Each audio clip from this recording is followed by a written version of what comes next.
Olá, professor cursista, tudo bem? Como você está? Como vocês estão?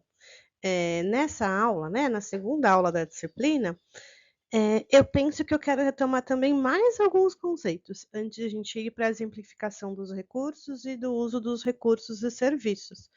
Eu quero, trazer para vocês e retomar para vocês a discussão sobre adaptação, acessibilização do ambiente educacional, né. E aí a gente vai falar das questões que são específicas e da questão que é acessibilizar para todos, né, em todos os espaços. Então vocês já conheceram vários caminhos, já viram muitas coisas na disciplina. O que que a gente vai escolher então, né? A gente, enquanto educador especial, o que que a gente vai sugerir de adaptação ou de acessibilidade para todos os estudantes, e aí vão entrar os recursos e os serviços específicos. Eh, Em um texto que eu li quando eu estava lá na Espanha, ele trouxe um quadro que para mim ajuda a pensar um pouco, né, com quais estudantes que a gente trabalha e com quais estudantes a gente vai ampliar a definição e vai trabalhar, e aí a gente entra em relação a isso, a o conceito de tecnologia assistiva, ampliando que a tecnologia assistiva lembra, tem relação com a pessoa com deficiência, mas ela pode beneficiar especificamente, quando a gente fala de serviços e de recursos, outras pessoas, outras crianças, né. Se você faz uma régua de leitura para uma criança com deficiência intelectual e em sala você tem crianças, por exemplo, com déficit de atenção, pode ser que aquela régua de leitura vai ampliar, essas estratégias e esses recursos para as outras crianças também, como na parte da concentração para leitura. Então, assim, ó, a gente tem lá, e aqui ele fala de currículo, mas eu vou falar de recursos e serviços com a mesma imagem. Então, a gente tem, na base da imagem, do losango, a gente tem o currículo base, né? Os recursos e serviços que tem na escola que vão beneficiar uma quantidade grande de estudantes. Alguns estudantes, eles vão voltar, né? A gente vai retomar conteúdos essenciais. Alguns deles que vão ser poucos estudantes que vão precisar de objetivos individuais, de recursos e serviços individuais. Muitos deles vão ser beneficiados com recursos e serviços que a gente vai fazer de acessibilização, mas que são feitos em um contexto da sala como um todo, né. A gente não vai fazer uma modificação para aquela criança, a gente não vai adaptar para aquela criança, mas a gente vai mudar a aula inteira para que aquela criança consiga fazer participação ativa daquele contexto. E aí, isso vai incluir, pessoas com deficiência e pessoas sem deficiência. E aí, eh se a gente amplia, a gente sai um pouco do conceito de tecnologia assistiva, mas é só para exemplificar a imagem. Entrando as pessoas com altas habilidades e superdotação, a gente tem lá a parte de enriquecimento, né, desses recursos de enriquecimento, que aí, no meu ver e no meu conceito, não seriam de tecnologia assistiva, porque altas habilidades e superdotação, se não tiverem relacionados, por exemplo, com autismo ou alguma outra deficiência, não entrariam em relação ao conceito de tecnologia assistiva especificamente. Mas, para esses conteúdos essenciais, né, para acesso a esses recursos essenciais, tem i eh, alguns serviços e alguns materiais que a gente pensa para que eles tenham acesso também a esses conteúdos que são trabalhados. Volto de novo, a gente tem uma disciplina específica sobre DUA, mas não dá para não falar sobre ela enquanto a gente vai trazendo outros conteúdos. Então, em relação ao desenho universal de aprendizagem, é importante dizer, né, que ele está dentro dessa perspectiva. O que eu consigo alterar da minha aula, o que que eu consigo repensar da minha aula, e a gente, enquanto educador especial, vai trabalhar nessa interlocução com o professor da sala comum para que a gente consiga fazer uma aula única para todas as crianças.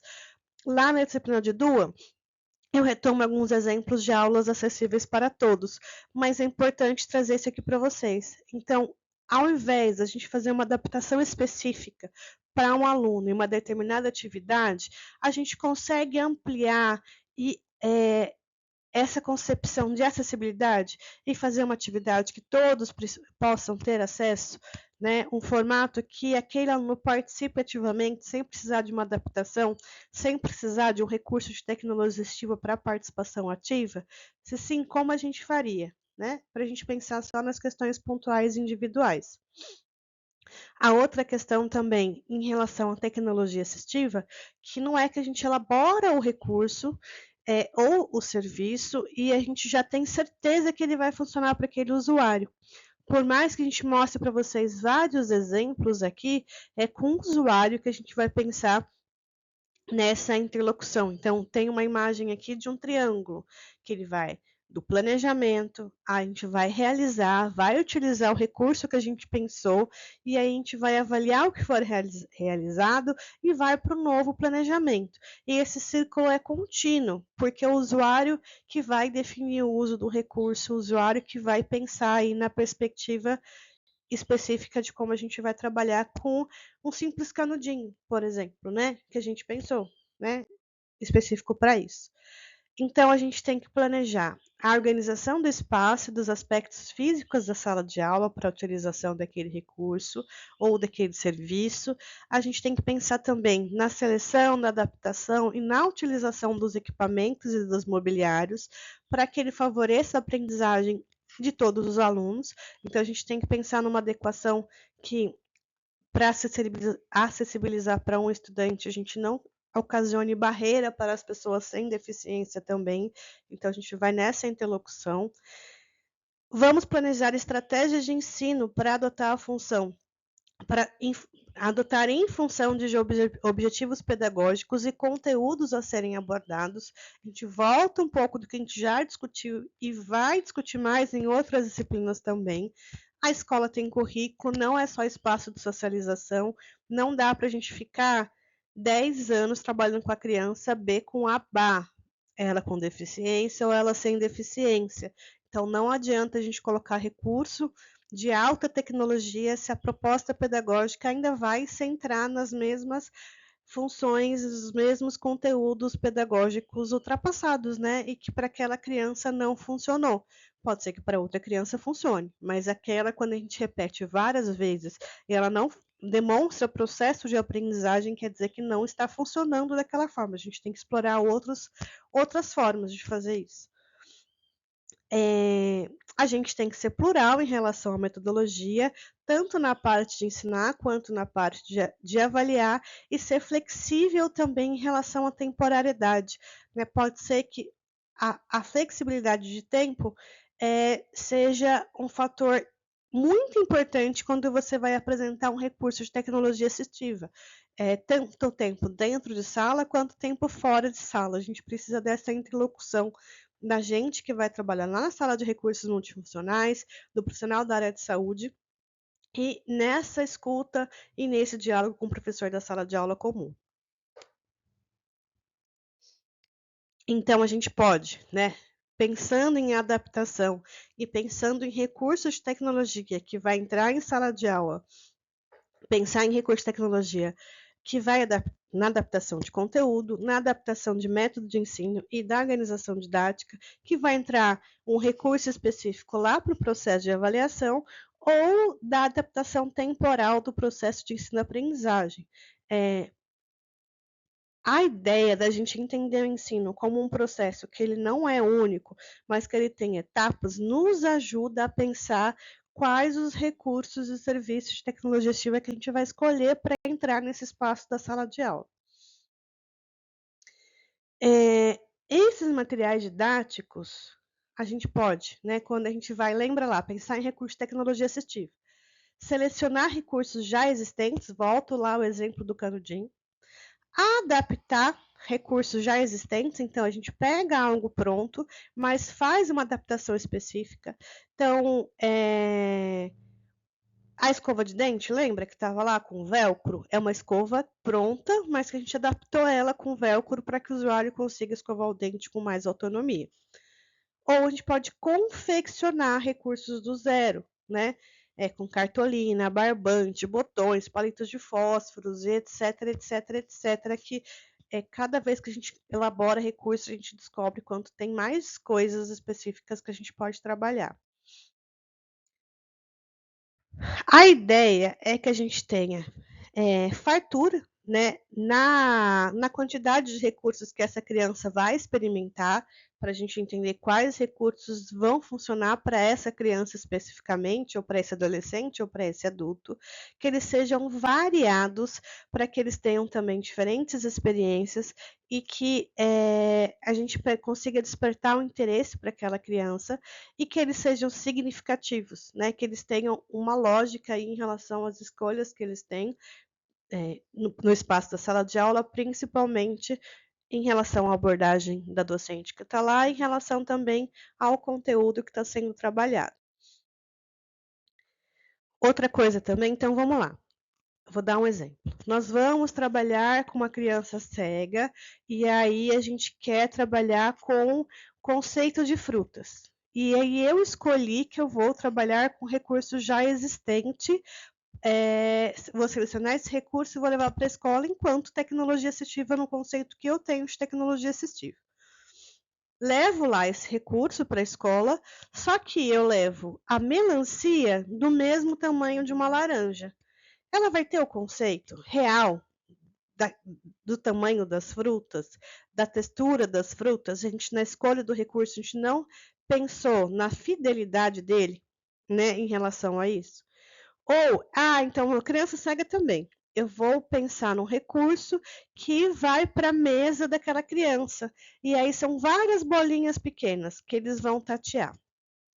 Só que eu coloco em cima da mesa, as bolinhas caem todas no chão, porque ele não consegue fazer uma utilização de fácil manuseio.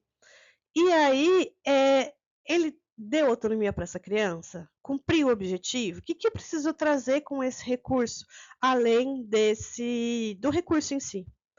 A resistência, então, não dá para ser um recurso que ele vai ser facilmente estragado. Então, volto lá à questão da vida diária. Vamos pensar na alimentação. Eu confecciono um prato, ele vai ter que ser lavado, né? Ele vai ser trocado o recurso, mas ele vai ter que ser lavado. Então, ele precisa ser resistente ao manuseio, ele precisa ser resistente ao uso daquela criança. E, por último, a segurança. A gente não pode fazer um recurso que a criança vai se cortar, se alfinetar, vai comer, vai engolir. Então, a gente tem que pensar nesse critério também na hora que a gente vai confeccionar recurso. E a maioria dos recursos que a gente utiliza no espaço escolar são confeccionados por nós, né? A gente não tem recursos específicos para todas as nossas escolhas didáticas, tanto no mercado quanto em relação à possibilidade de compra mesmo, né? Então, tem muitos que a gente confecciona. Em relação à deficiência visual, né, a gente vai pensar no tamanho, né, em relação àquele exemplo que eu falei para vocês da fruta, na aceitação. Então, eu não vou fazer vários materiais que usam lixa, porque pode ser que aquele manuseio seja desagradável, né, cause uma sensação ruim para aquela criança. Se for uma criança com baixa visão, a gente vai entrar na discussão sobre a estimulação visual, vai trabalhar com contrastes tipo liso, áspero, fino, espesso e vai pensar em significação tátil. Então, trabalhar com diferentes texturas que mais se relacionem com as texturas do que a gente quer expressar com texturas da vida real.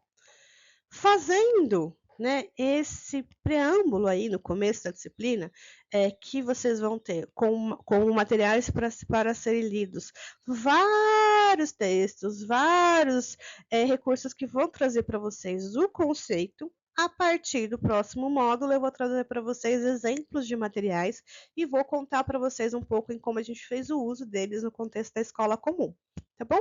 Espero que vocês também tenham gostado dessa videoaula. Estou por aqui com vocês no fórum e nessa interlocução também com os professores tutores.